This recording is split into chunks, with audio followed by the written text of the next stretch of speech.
Mes salutations au peuple africain du Liptako-Gourmand. Je suis Eric Ella, panafricain. Nous allons faire immersion du côté de la République de la Guinée-Bissau, où nous avons pu assister à un événement incroyable. Umaro Sissoko Embalo, j'y arrive, qui était l'ancien président de la CEDEAO, président de la Guinée-Bissau, est arrivé en fin de mandat en février et refuse de partir. Une commission de la CEDEAO s'est rendue en Guinée, discuter avec les opposants. Umaro Sissoko Embalo était en villégiature en Russie, puis en Europe. Il a donné des instructions que cette délégation soit tout simplement mise à la porte. Et quand il est arrivé, on lui a posé cette question, les journalistes. Il a dit que la Guinée-Bissau, c'est un pays organisé avec des lois. Ce n'est pas la cour du roi Péto, ce n'est pas les termes qu'il a utilisés, mais ils sont approximatifs. Que quand une délégation de la CEDEAO arrive, elle doit venir à une feuille de route qu'elle présente au président de la République. Et celui qui donne le OK, bref, il a été fustigé, il a été frustré, autant pour moi, parce que tout simplement, la délégation de la CEDEAO a discuté avec les opposants.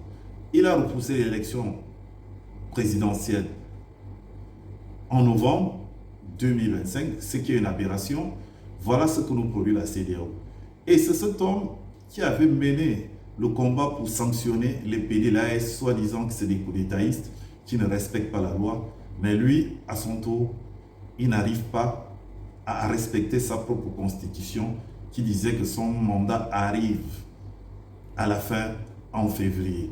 Ça, c'est quoi? Un coup d'État administratif, c'est de la dictature, comme le dit Donald Trump. Quelqu'un qui ne respecte pas sa constitution était tout simplement un dictateur, ce n'est pas une injure, mais c'est ça la réalité. Et voici des gens qui étaient en Afrique, qui étaient à la CEDEAO, qui prenaient les décisions pour sanctionner les autres pays en Afrique. Umaro Sissoko Embalo était l'un des chantres de la CEDEAO contre l'AES. Et aujourd'hui, il est en train de dire que la CEDEAO est une CEDEAO des présidents. Ce sont les présidents qui décident. Quelle incongruité. Je vous laisse avec une petite vidéo qui essaie de résumer tout cela.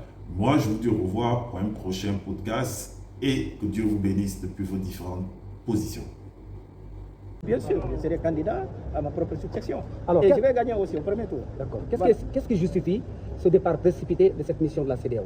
Et ils n'ont pas respecté la feuille de route. Ici, ce n'est pas une république bananière. Il y a un président, il y a une loi, il y a une constitution. Et les cours suprêmes, on ne se badine pas avec ça. Ah ouais.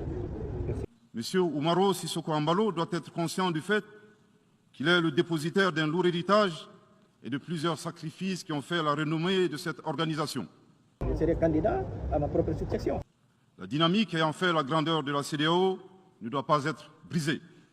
Par ailleurs, nous avons pris acte de la menace de sanctions proférées contre le Mali.